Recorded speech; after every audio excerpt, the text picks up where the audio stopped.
Welcome to the Carry On Couple Podcast with Ryan and Katrina. This is our podcast about our adventures and how we make life magical. We're going to tell you all about how we travel the world on a tight budget and still make it awesome. We can't say that our way will work for everybody, but we want to share our experiences with you so that you might be able to have your own travel adventures. And if you're listening, we want you to know that you and I, we're in a club now, the Carry On Club. Episode 43! The 43rd. Last week on Carry On Couple Podcast, we started our journey down under with some tours of Sydney and the Blue Mountains. This week, we're talking about more things to do in Sydney and the things we can't wait to do when we go back. Take it away. All right, we're here. Episode 43, hopefully video episode number 2. We're trying it out again. So we're going to try doing it 2 weeks in a row. Why not? And we wore the same outfits. We wore the same outfits. Yeah, it's like we just went straight on and recorded from one episode to the other. What? Who does that? I don't know. We need to learn from Wheel of Fortune and have a change of clothes ready to go. Okay, anyways, aside from pointing out our obvious flaws right off the bat. Oops. Ignore all of that. We are keeping that in. So let's continue on. Let's start off with one of the cheapest things you could do on any trip. On any vacation. Trip. There's all over major cities. Yes. I think we've mentioned this before in previous episodes. There are free walking tours. Say what? Free walking tours. One more time. Free walking tours. Really? Yeah. Okay. You okay there? Hello. Okay. This one specifically was called I'm Free Walking Tour. Yeah. Pretty simple. There was a couple different ones you could take. There was like a haunted one, kind of. There was like the one that was talking. There was a nighttime one. Yeah, nighttime one that was like talking about like the ghost stories. Yeah. And then there was the daytime one. We were there during the day, so we went on the daytime one. No. We did the nighttime one. Did we do the nighttime one? Yeah. That's okay. All right. We probably did. This was a long time ago. Anyways, this was there were two time ones. Right? The daytime one was longer. Yeah, that was a 3 hour covered one. A little bit more. That's right. And we did the one shorter in the evening. It was an hour and a half. And this one, surprise, surprise, if you listened to last week, focused on the neighborhood of The Rocks. The Rocks. When you think of the neighborhoods and everything, I think The Rocks is the most historical one. Yeah. Everything else kind of turns into big city kind of things. Because we did walk through the city at one point. We did. Not a lot going on at night because nobody's working. So we didn't really see much. And we're doing it on the way to a different spot. But anyways, let's go back to this tour. Yes. You meet in front of Cadman's cottage. In the circular quay. Is that how you say it? Circular quay? Quarry? No, it's not quarry. Quay. I don't know how to pronounce it. I just pronounce Asian things, okay? But anyways, you meet in front of the Cadman's cottage. Really obvious because there's several people in bright green shirts that says I'm free. Neon green. And then holding I think it posters, also says they're something announcing. like ask me about my tour. Yeah, it's very, very obvious. It's very easy to find. And you also see a bunch of other people who look like they might possibly be waiting for a free tour to start. Yeah. So they get this thing started. They introduce themselves as usual. They mention how it's free. These guys were actually kind of upfront with it's free, but at the end we do accept tips. We appreciate tips. Yeah. That's how they get paid. So it is free. We tend to do the more free side than anything. Sometimes we throw it a couple bucks if we have some spare change. Well, we usually give a tip, but it's not very big because usually we don't have a lot of cash on us. Yeah, that's true. But this one was, we went to the site of the first convict settlement, and you learn about the murders, muggings, and mysteries that shaped the beginnings of Sydney, really. Yeah. And my favorite part of the tour. Yes, please do. My favorite part was how the one lady, she would lure men into a small alley, and then she would get her gang to attack those guys. Yeah, so it wasn't just one lady. It was this kind of sketchy, super narrow alleyway where women would stand kind of at the mouth of the alley, maybe show a little ankle, get somebody interested, and then when they'd come into that alleyway, the guys would be there ready to mug the man who Yeah. came to get some action, or so he thought. Yeah. I thought that was yeah. a really cool story. That was a really cool story. It was really interesting, and they actually had some really cool artwork in the alley to kind of show this sort of events transpiring. It was really interesting. Yeah, it also kind of told the story in a different way. So that was really cool. Another part that was like super random, I thought, but then I really liked, was the oldest, yeah, those are air quotes, oldest pub in Sydney. There's 3 of them that That's right. claim that they're the oldest. There was the Fortune of War. It's the oldest continually licensed public hotel of Sydney, which has a bar. Yeah, well, hotel and bar in Sydney are like synonyms. Yeah, that's For true. each other? Yeah, that's right. So, so that one is the one that was if you remember us talking about the oldest, quote unquote, pub underneath our hotel. Yep, that was this underneath one. ours. So this was a fun environment. It's a little tiny kind of hole in the wall, Super kind of small. pub. Yeah. And actually, It was like a bar in the round, yes. but you literally had enough room for like 2 people to walk by around. Yeah, and then we found out a little bit later that there was actually a little more space back, and there might have been a upstairs too. I don't know. I think the upstairs went to a different place. Okay, Like our I hotel. wasn't true. I wasn't totally sure about that. But they had live music on the weekend, so it was very fun. Then the second bar claiming to be the oldest in Sydney is Lord Nelson's Hotel. Mm-hmm. And so this one's claim was that it's Sydney's oldest licensed hotel. And like we said before, hotel and pub is like one and the same. Yeah. So this one we saw the outside. We didn't actually get to go into this one. Right. But apparently, if you do go, you have to try the Plowman's Plate, which, as far as I could tell, was just a giant, massive, heaping mound of like meat and that's what it sounds like. Stuff. It sounds like just meats. Yeah. Yeah. They also have a lot of really good Australian beers. Okay. There, and I think if I remember correctly, it's like a brewery also, so they make their own. Yeah, beers. that one did make. And we had put this on. We were gonna go back after the tour and check it out, and I think it was just too far. It We was ended further up than we a lot thought. further away from it than we thought we were going to. And the third one, the Hero of Waterloo. Probably not the oldest, but it definitely had the most colorful history. yeah, I can't remember exactly what their claim was, but it was like not as strong as the other two. This one's my favorite though. Yeah. Because it has the most colorful history. There's a dungeon / cellar. Mm-hmm.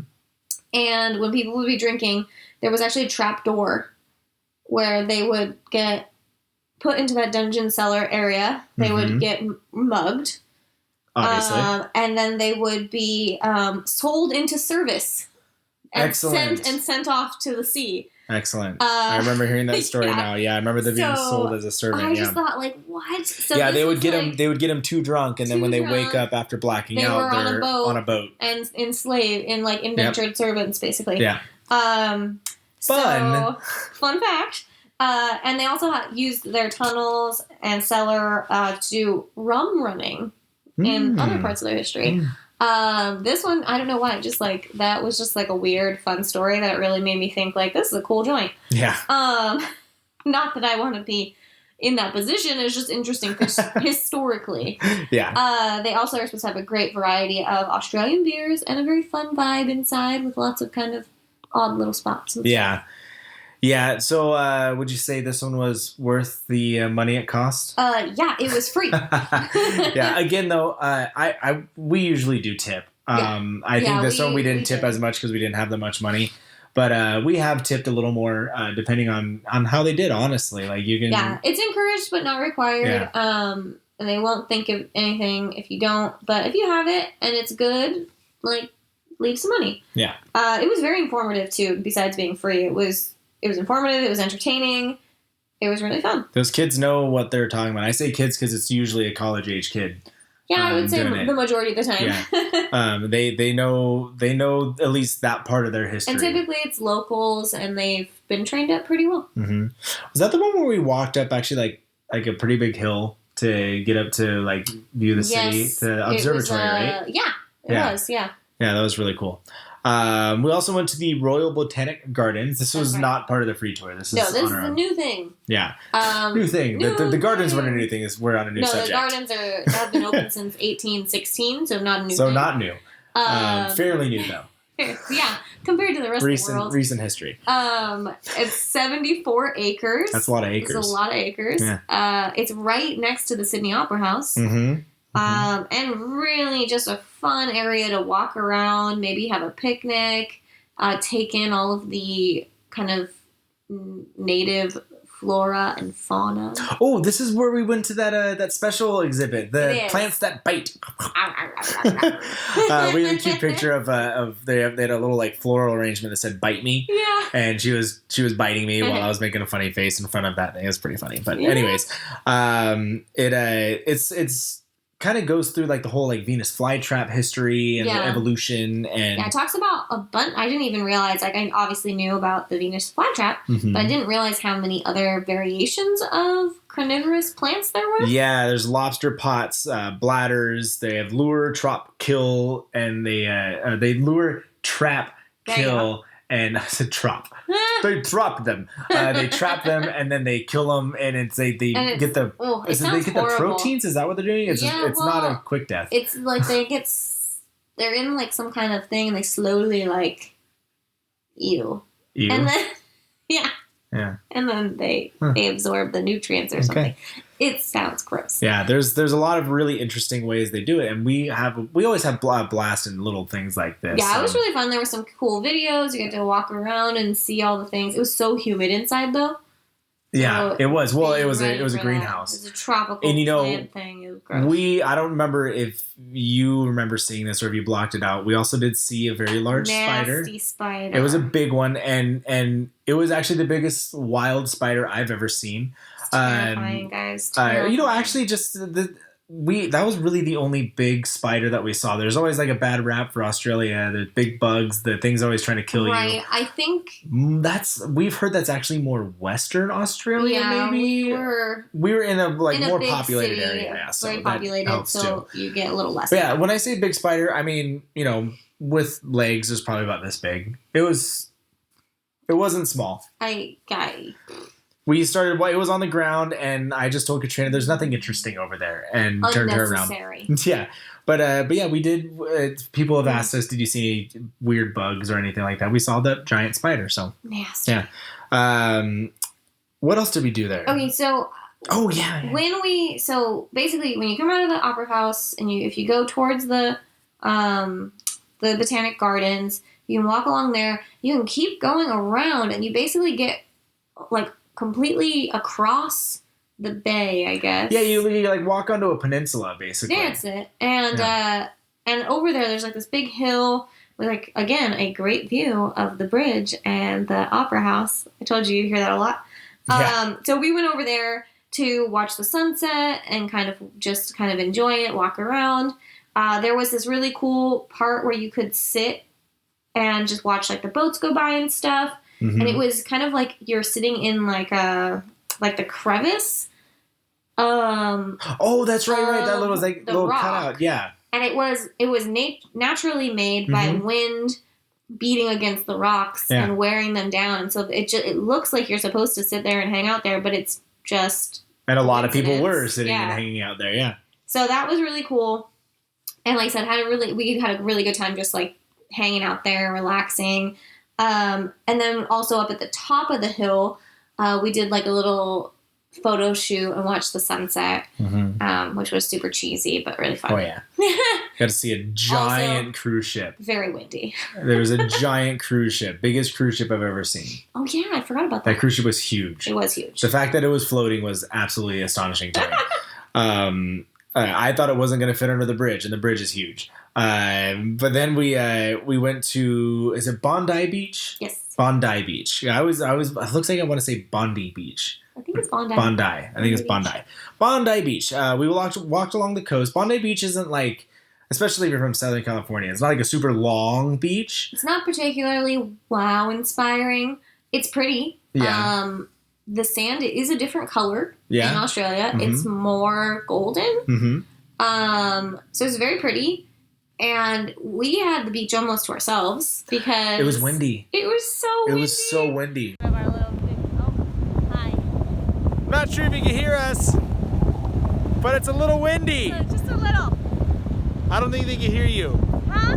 What? What? And if you guys have Oh, ever man. been on a beach in the wind, it is not fun. You'll get clean because you get sandblasted. Yes, literally sandblasted. It hurt. The wind was blowing the sand into our skin, and it just felt like Yeah, So it was bad. more just us wanting to go So, there to say yeah. we went there. So we It was a went- cool little beach town, we though. walked around. We went to some shops. We got some ice cream. We did. Not on the beach, though, because Not that on would the have been beach.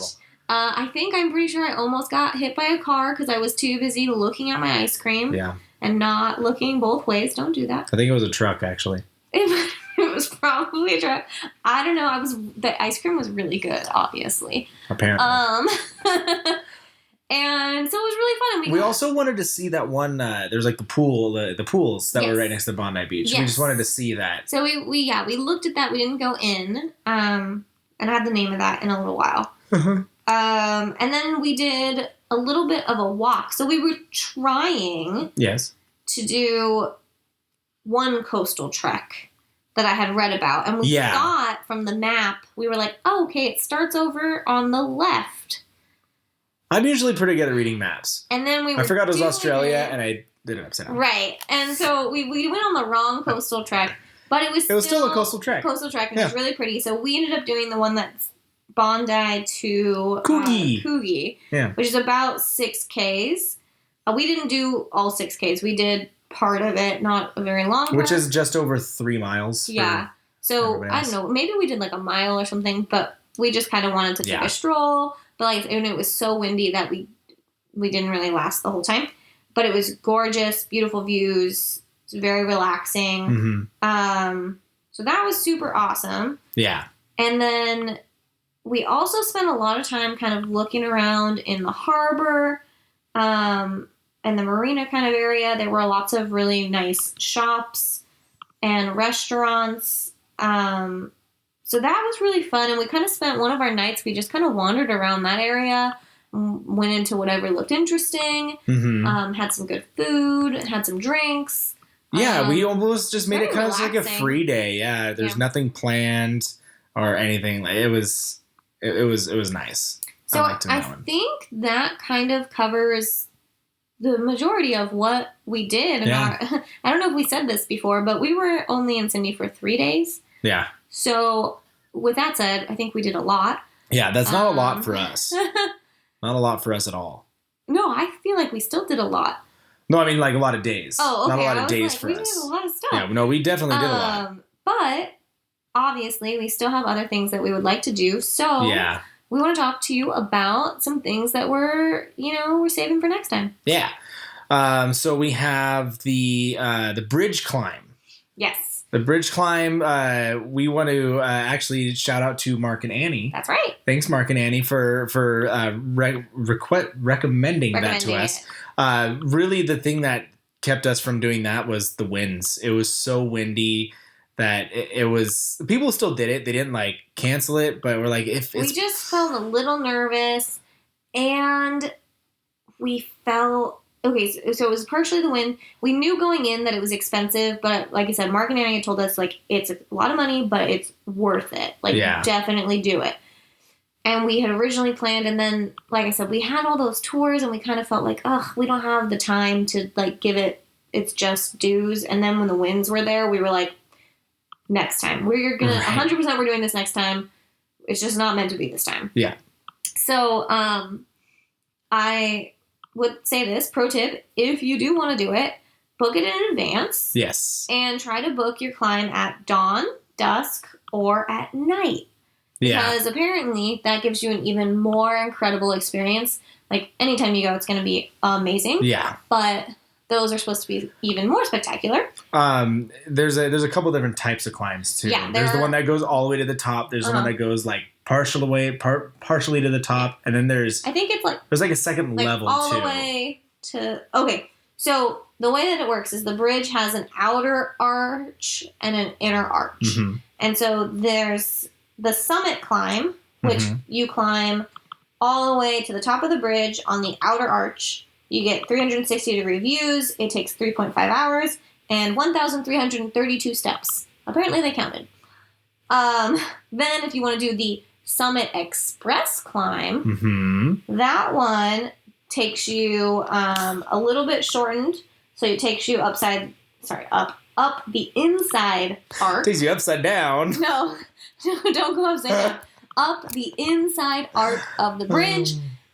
This one is, again, you still get the 360-degree views, but it's only 2.5 hours and 1,002 steps. And then a third option is the sampler climb, and this one takes you about a fourth of the way up the inside arc. It's only an hour and a half, and you only have to do 556 steps. We already talked a little bit about why we didn't do it. The wind. The wind is a big one. So the wind was, we'll do this in both increments here, 50 to 70 kilometers per hour. Which is About 31 to 44 miles per hour. Did you just do that in your head? Nope. Okay, you had it in your notes. I definitely wrote it down. Which is very, very fast. Yeah. That's some crazy wind. Yeah, for Very being up that high. Powerful wind, Yeah. and being up that high, that's crazy. And then, like I said, the other one that kind of weighed in, like we knew ahead of time, but it was a small factor, was the cost. So you got to be prepared, because if you want to do the summit climb, which is what we've heard is like the most recommended one, it's $68 to $403 per person. Does that depend on like the peak time, or? I think it depends on what time you're tour Oh, that makes sense. because I think certain times are probably Got it. more like sought after. That makes sense. Yeah. The express one starts at $268 and goes up to $333, and the sampler is $174. So even the cheapest one, you're looking at almost $200 per person. So Yeah. It's a pretty penny. Is that U.S. dollars or U.S. dollars. That's U.S. dollars? Pretty okay. sure. Okay. Cool. I mean, it's not like a really drastic difference between the two. Yeah, but there would be a difference. Almost positive, and those are the current prices. I looked that up. Okay. Cool. Recently. Cool. There was also kayaking in the Sydney Harbor. Yeah, you could do like a sort of not a private tour, but like a private company tour. Yeah. Where you're with other people, but yeah. it's But it's like a small group, and you do you could do a sunrise tour with coffee, right? Because why are you waking up that early? I like coffee. And apparently that's supposed to be just so stunning because everyone's still sleeping, and so the water's nice and calm and glassy, and you get to see the sun come up. I'm not a big fan of the sun coming up, but That means she's up before the sun comes up. Ugh. But I would do it because it's pretty. And actually, the wind has a factor to that too. And they might not have been doing that. They might not have because wind actually does affect kayakers. If you didn't know that, they might not have a sail, but as soon as you start kayaking in wind, you'll understand. It's hard. It's not easy. There is the icebergs pool. Yeah, that was one you were talking about. That's the one at Bondi Beach. Yeah, it's an ocean pool, and it's been there for like 100 years. Yeah, it's a very popular landmark. It's oftentimes called like the most Instagrammable pool. Yeah. Because it looks like you should take pictures of it. It's very pretty. And it's only $8 for an entry. Yeah, and your entry includes access to the pool, the sauna, and the gym, which sounds pretty awesome. Yeah. I think, again, we were cold. So we didn't... It was windy. It was super windy, and... It was also we wanted to enjoy it. It's something we just decided against it, but I would like to give it a go or swim in one of the other ones. There are other ocean/seawater pools like this on some of the other beaches, so I would like to give it a go. It looked really, really cool. Yeah. There's the Manly Ferry. We tried to do this. Like The Manly Ferry. He's making muscles. We tried to do this a few times. Yeah. And it just the timing didn't work out. I really wanted to, but it just didn't happen.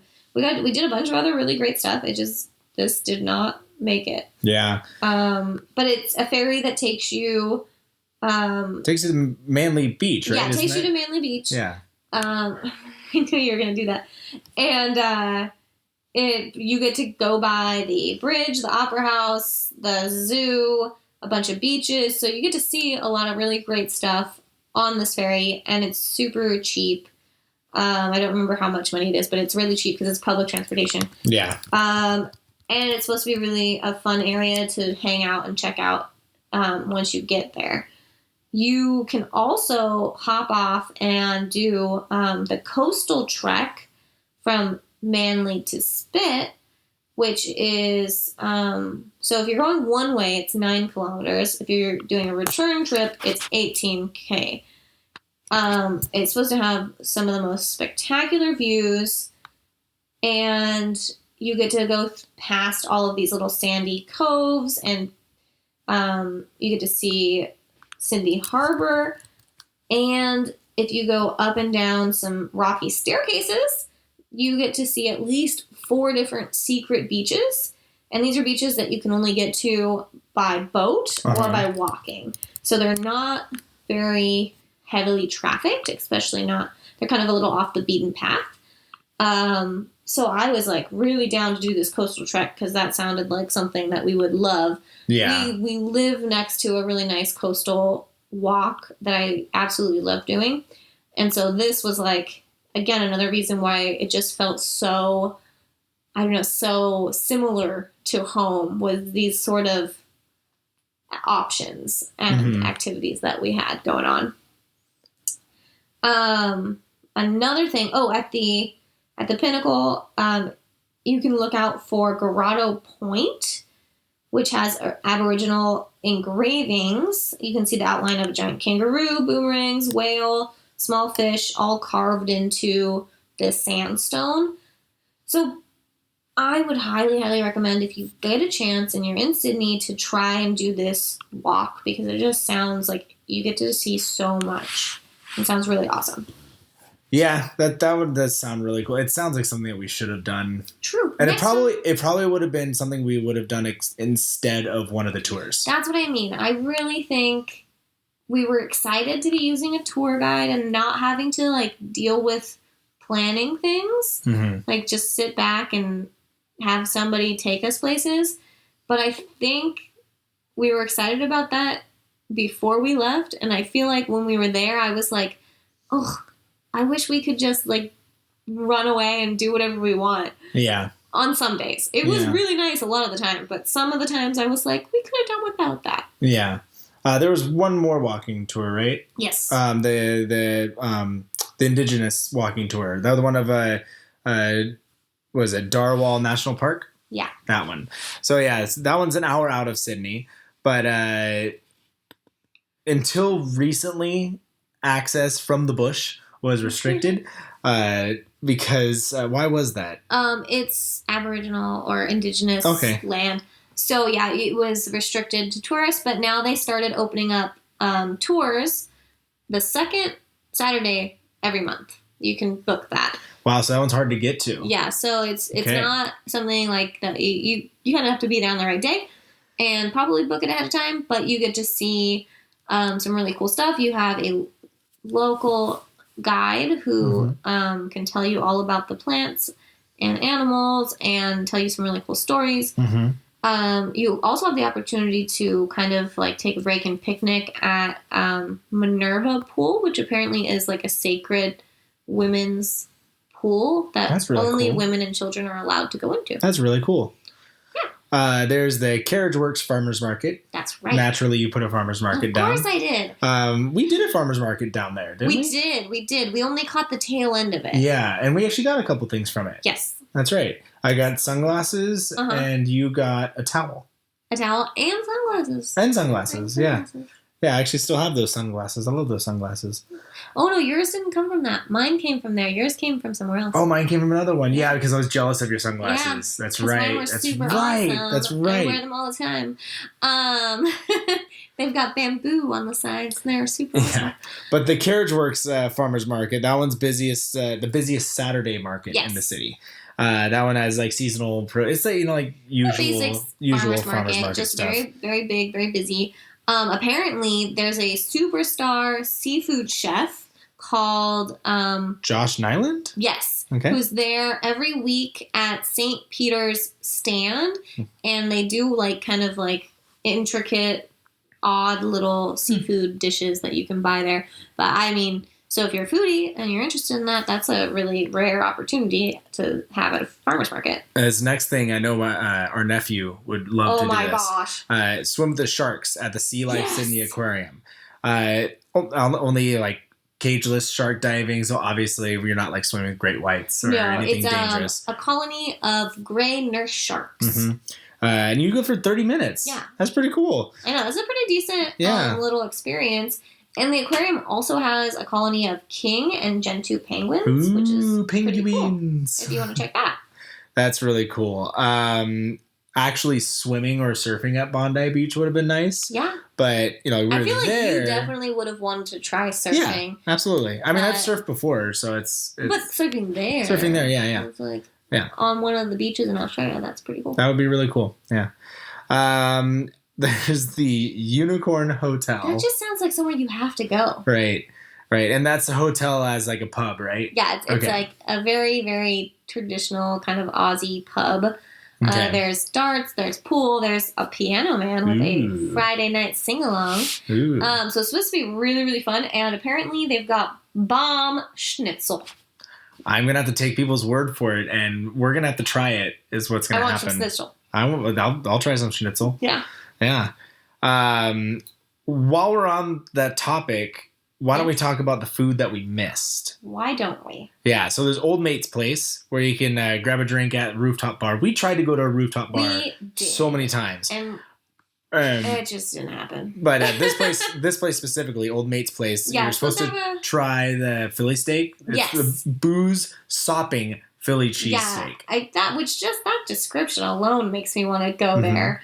But yeah, it's supposed to be like a really fun little bar scene with like some interesting kind of, you can be in the regular bar or on the rooftop part, and it's kind of different feels. But that cheesesteak though. Yeah, you'll like this next one. Yes. So the next one is called Sassoon and Sons Gelateria? Yes. Sorry. I was like, I was going to say gelato because in my head I was thinking, gelato. It's gelato, yeah, but it's a gelateria. I stopped because I wasn't. Yeah. I was reading it and I stopped reading so they have buttermilk and passion fruit flavors, sweet and tangy and slightly salty kind of ones. So that was supposed to be like a very famous place to get gelato.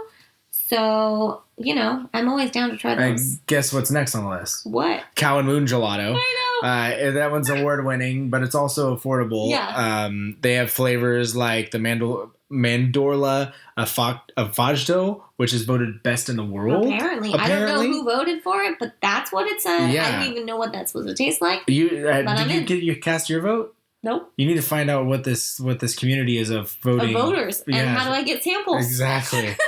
There's also the poached strawberry and balsamic, which was voted best in Australia, which I'm guessing second to the Mandorla because that one was the best in the world. Yeah. Well, I'm guessing that like is solely like just for Australia. Okay. But I don't know. So maybe Australia likes the strawberry one better than the Mandorla? Okay. I'm not sure. Okay. But I'm always down for ice cream, so there had to be we missed out on these ice cream places on this list. This one was really curious to me because of like their kind of specialty dish. It's called the Fish Market Cafe. Hey, cue the music. Hey, what time is it? We have a 10 o'clock alarm every night. You know what time it is now here? All right. So this next one, the Fish Market Cafe. Yes. And like I was saying, they have a really interesting dish. It's called a sushi donut. Yeah, and I didn't do too much looking at this, but it straight up looks like a donut with sushi on top. And I'm guessing the donut bit is made out of rice, but I don't know if it's just made out of rice or if it's rice and dough. Not really sure. It looks gorgeous. Yeah. Like, it's so pretty. I feel like you would definitely have to share, but it looks amazing. Yeah. And it's supposed to be like very, very good. I'd be down. There's a Harry's Cafe des Wheels. Yeah, I'm super stoked about this, and I'm also really mad we didn't go there. Yeah, it's one of Sydney's like best pie shops. That's right. Yeah, and we're talking like meat pies. That's right. Yeah, savory meat pies, everybody. Oh my god, they looked so good. On top of the pie, it's got mashed potatoes and mushy peas. That part kind of throws me off a little bit, but yeah, you're not a fan of everything else sounds amazing. But a lot of meat pies have like peas on it somewhere or something like that. So usually there's like peas in it, but like mushy peas on top. I don't know. I'm a little questionable on that one, but I would try it. Yeah. There's the 1T Lounge and Grill, which I think we walked by a couple times, or we wanted to go here, but we chose to go somewhere else, I think. Yeah. This one was a place for fusion food lovers, unconventional burgers. Yes, I remember, because it was on the corner of something, and we were walking by, we're like, nah, we don't want to do this. I think it was the price that did it for us. I think it was a little pricey. Yeah, their signature fusion sliders consist of three palm-sized burgers wedged around a juicy Wagyu beef patty and spicy sauce. Holy moly. Yeah, but what's the unique part? Instead of using bread, they use crispy ramen. That's right. Or crunchy rice. Or matcha baos. Yeah. Matcha baos. Also, did you know that they have I didn't see ice this note. cream This was a late ad. bao burgers? Bao burgers. And that was really hard for me to say. But, like, guys, it's fried bao with miso, caramel, and then you can get matcha, black sesame, lychee, or red bean ice cream. It's an ice cream burger with bao buns. This was a late add into the notes because it surprised me reading these notes. Oh, man. I am in love with this dessert, and I haven't tried it yet. That's so funny. Oh. All right, so we'll end this one off with the Black Star pastry. Yeah, and okay, this one we walked by. We did. We walked by this one, too. I remember walking by this one. This one has a famous strawberry watermelon cake. Yeah. Strawberry watermelon cake. And I looked at pictures, and it's gorgeous. It's so pretty, and it looks super refreshing. And I don't know how we walked by it multiple times and didn't eat it. We had stuff that we were doing, or we were full, or it was money. There was a lot of things that we had. Maybe we were just saving it for the next time. It's tough to know why. But like, if you're there, please eat this. Tell me how it is. Yeah. What is it exactly? Oh, what is it? It has like a rose scented cream. It's fluffy. It's like a. It's got like a crumbled almond part. It's kind of crisp. It says juicy watermelon. I think on the top, it's got watermelon, and it's got like some kind of a floral, sort of edible kind of. I don't know. There was a lot going on. Apparently, they can sell out. Yeah, they sell this one out apparently. Yeah. So it's better to try and get it earlier in the day. Yeah. Or you can. I think you can reserve one for late. Like I'm coming at this time to pick mine up, kind of a thing. Mm-hmm. But I don't know. Maybe it's just because. It's been warm, and that sounded so refreshing. Yeah. I did want to talk about, kind of go back to last week's episode talking about who's in the mood for food when we were talking about the kangaroo steak that we had. Mm-hmm. We walked there. That's true. We walked most of the places here aside from our tours that provided a vehicle. And I want to say walking to the place was the meat. What was it? The meat... something Meat Co. District Co? Meat District Co, yeah. Meat District Company. Walking from the Rock to there isn't entirely a great walk if you do like a straight shot. It's a little long. I mean, not necessarily long. It's just kind of uneventful. You're walking through the city. You're walking through the skyscrapers. If you're into that, go for it. But maybe try to find a more adventurous way to go if you're not like super hungry at the moment, or even just drive there. Mm-hmm. When you get there, there's a nice walk you could do. There's a lot of shops and stuff along the I don't want to say beach, along the bay. Yeah. So that one's pretty. I just for some reason that kind of jumped back into my head. I remember it being kind of like we're in a cement bushland. Yeah. True. And also we normally have like a pretty big list of things that you've got to try to eat when you're there. I think we kind of covered some of the really big ones. There's a few other kind of things, but if you try and look up like, oh, what food is Australia known for? There's really not a ton seafood stuff that's, super specific or there's not like Australian food. Yeah, really. It's kind of, they do well certain things, or there are like a few different kinds of desserts that are very much from that part of the world. So that was kind of why that was a little shorter, just because there wasn't a lot. Not to say they don't have great food. There was a lot of really great food. It's just maybe not that it's not food that you only get there. You can get it other places too. Yeah. So they have a lot of imported food styles. Yeah, but it was really good. I mean, they do a really good job. And from our limited experience in Australia / Sydney. Mm-hmm. But yeah, I guess is there anything else that we missed that you wanted to talk about? No, it was just that walk I thought about. We didn't really use the public transportation too much. Yeah, we didn't use it a lot. We used it pretty minimally for us. Yeah, but they do have the water ferries. They do have buses. We did use the bus once or twice. It's just as easy as most other cities except for Los Angeles. I do remember reading about how if you're going kind of outside of the popular kind of downtown area, it does get harder to use public transportation. It's like anything pretty much over the bridge kind of. Yeah, kind of similar to California or Southern California if you're from around here, how it's like it exists, but it's not the best. Yeah, it exists, but only just. Yeah, so that's something to be aware of. Might be a good idea to get a car if you are going to be kind of a little further, or if you want the freedom of. They drive on the other side.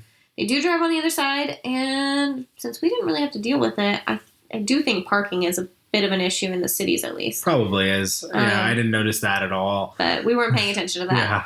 So, I guess that wraps up. Wrapping up Sydney? Sydney, yeah. Yeah, so next week we're off to Port Douglas. That's right. Cool. All right, I think we actually have a video we recorded on the trip for Port Douglas, so we might get a little sneak peek into that next week. But anyways, that it? Till next time. Cue the music. Thank you for listening this week. If you enjoy this show, please share us with your friends. And review us. That's right. You can listen to us wherever you listen to podcasts. Seriously, we're everywhere. Everywhere. You can follow us too on Twitter at CarryOnCouplePC, Instagram or Facebook. That's Carry On Couple Podcast. And you can also email us. That's right. At carryoncouplepodcast@gmail.com. Now, we're all about these free podcasts. We're just doing this for fun. Really, we are. However, if you do want to support us, we won't say no to money. Just go to anchor.fm/carryoncouplepodcast and click the support this podcast link. We have an exciting opportunity for you. That's right, you can be heard on Carry On Couple Podcast. What? That's right. It's simple. You just download the Anchor FM app, search Carry On Couple Podcast, tap voice message, and start recording. That's right. And if you have any tips and tricks of your own that you want to share, or any fun destination stories from a recent trip that you went on, please leave us a message. The great thing is you can still listen to Carry On Couple Podcast on the platform of your choice. But if you want to be heard, download Anchor FM and leave us a message. Until next week, thanks again, and remember, you and I, we're in a club now.